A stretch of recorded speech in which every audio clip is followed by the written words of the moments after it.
warahmatullahi wabarakatuh. Selamat pagi anak-anakku yang hebat. Semoga kita dalam keadaan sehat walafiat, tetap semangat belajar walaupun kita menjalankan kegiatan belajar mengajar jarak jauh. Anda berada di rumah, saya juga berada di rumah. Semoga itu tidak mengurangi semangat Anda untuk belajar dan mencapai kesuksesan. Oke, hari ini kita akan mempelajari tentang bab 1 tentang teks laporan hasil observasi. Pada pertemuan kali ini saya akan menjelaskan pengertian, ciri-ciri, dan informasi dalam teks laporan hasil observasi.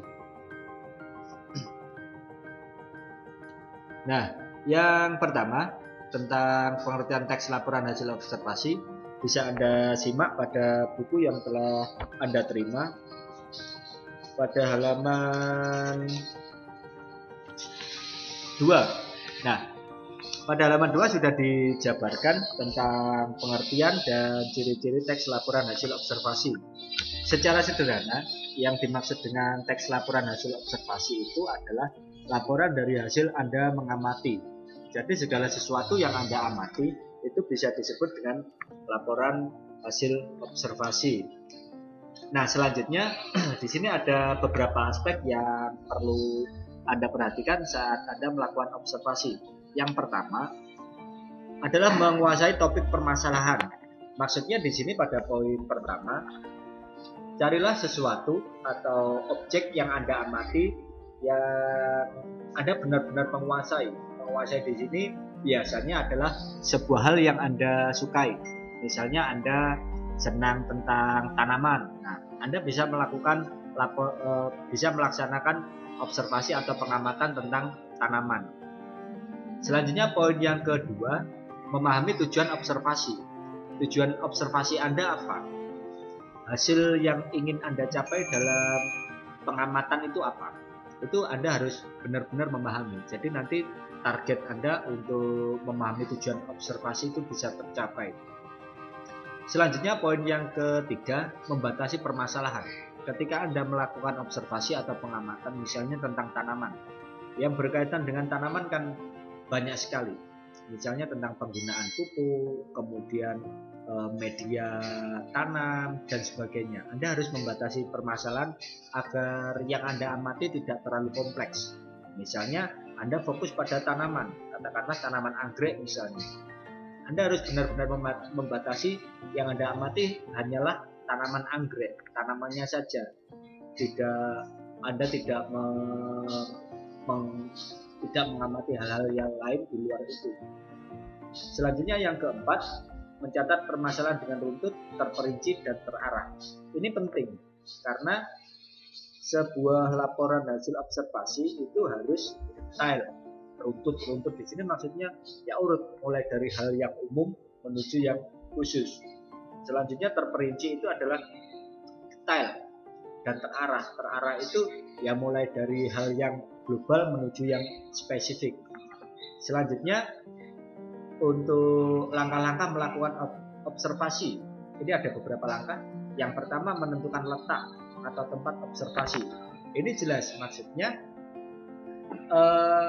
lokasi mana yang akan Anda observasi. Lokasi yang Anda observasi harus tetap di situ, jangan berpindah-pindah. Misalnya Anda mengamati tanaman anggrek di rumah, ya itu saja yang kita observasi. Jangan observasi tanaman anggrek tetangga, karena tanaman tetangga tambah lebih hijau, ya nggak sih?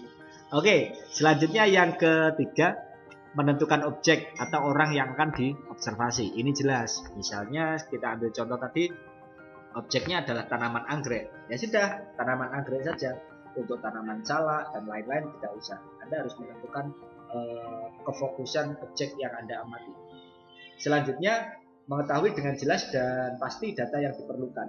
Nah, sebelum Anda melaksanakan pengamatan atau observasi, Anda harus bisa mengetahui dengan jelas data apa saja yang diperlukan. Sebelum Anda melakukan pengamatan, pasti ada bayangan apa saja yang akan Anda lakukan, apa saja yang akan Anda amati. Terus kemudian Anda pasti sudah punya bayangan, kira-kira pengamatan anggrek ini nanti apa ya yang dihasilkan. Nah, itu yang Anda siapkan. Selanjutnya, menentukan teknik yang digunakan untuk mengumpulkan data. Selanjutnya menentukan cara mencatat hasil observasi, itu sudah jelas. Nah, kemudian ini adalah subbab yang kedua, ciri-ciri teks laporan hasil observasi. Ada beberapa poin di sini, ada 7. Yang pertama, bersifat objektif, global, dan universal.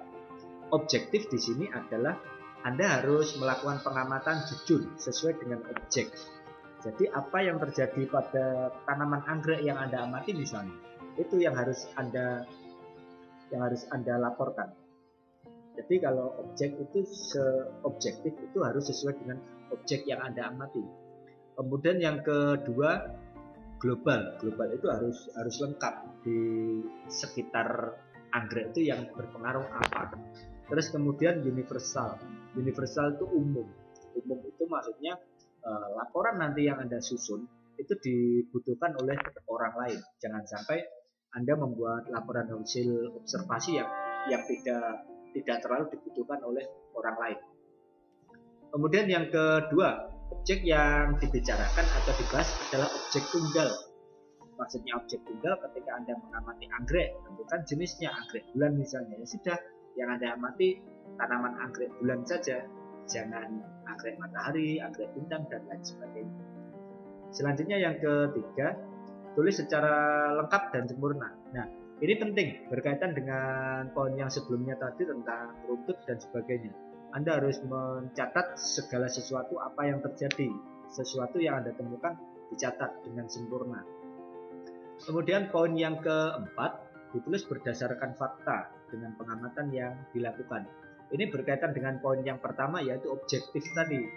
Jadi apa yang Anda temukan, yaitu yang Anda laporkan. Jangan sampai Anda mengakali data dan sebagainya, karena data harus sesuai dengan kenyataan yang ada di lapangan. Selanjutnya yang kelima, informasi teks merupakan hasil penelitian terkini yang sudah terbukti kebenarannya. Nah, begini maksudnya. Untuk poin yang kelima ini, Anda harus up to date atau kekinian. Apa yang Anda amati itu hendaknya belum pernah diamati oleh orang lain. Dan jangan sampai Anda mengamati sesuatu yang sudah ketinggalan zaman.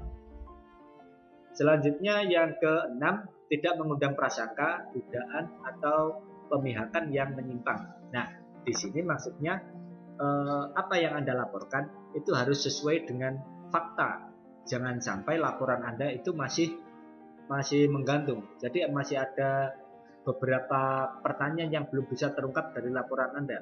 Makanya di poin sebelumnya tadi harus dijabarkan secara detail atau rinci. Selanjutnya yang poin terakhir, ini saling berkaitan dengan hubungan berjenjang antar kelas dan subkelas yang terdapat di dalamnya. Laporan harus disusun secara rinci dan runtut.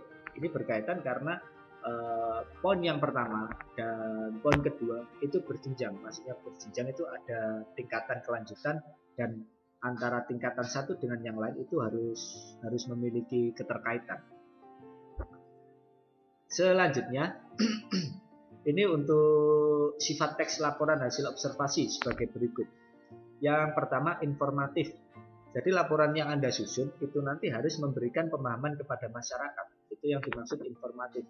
Jadi laporan Anda itu memberikan pemahaman baru kepada masyarakat yang mungkin belum pernah mengetahui tentang pengamatan Anda.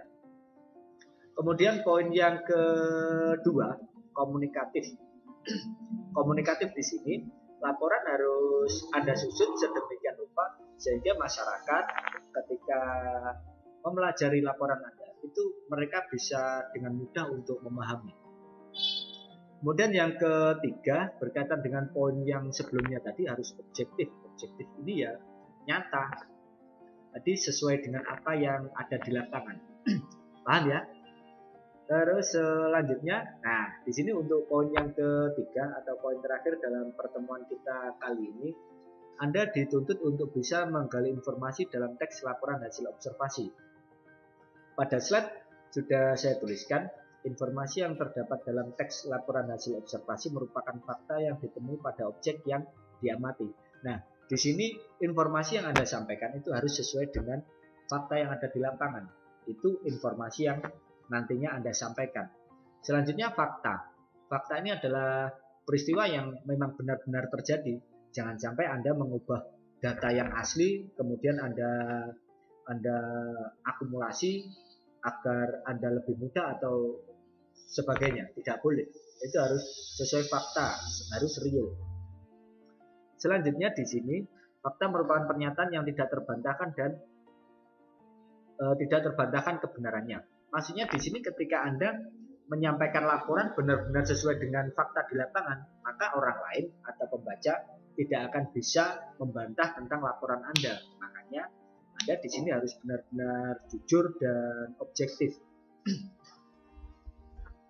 Selanjutnya ini tadi sudah saya jelaskan sudah saya singgung di bagian awal. Objektif berarti dapat ditangkap oleh indera dan mengandung kepastian. Jadi yang dimaksud dengan pengamatan Anda adalah mengamati, lihat. Seperti itu. Mungkin dari penjelasan saya ada yang kurang paham, bisa dikomunikasikan melalui WA. Nomor WA saya sudah saya sampaikan di awal tadi. Baik, kalau tidak ada yang ditanyakan, Anda bisa melanjutkan untuk kegiatan berikutnya. Silakan dipahami kembali, diulang kembali, dan bisa dibaca pada buku mulai halaman 2 sampai halaman 5. Nah, itu silakan dipahami. Kemudian ada beberapa tugas yang harus Anda isi. Ini fungsinya untuk mengukur kemampuan Anda. Baik, terima kasih untuk hari ini. Saya akhiri. Semoga apa yang saya sampaikan bisa dipahami dengan baik dan Anda tidak ada permasalahan. Sekian, tetap semangat dan jangan lupa klik subscribe dan bunyikan lonceng di channel YouTube saya agar semangat, agar Anda tidak tertinggal materi pelajaran bahasa Indonesia. Terima kasih. Assalamualaikum warahmatullahi wabarakatuh.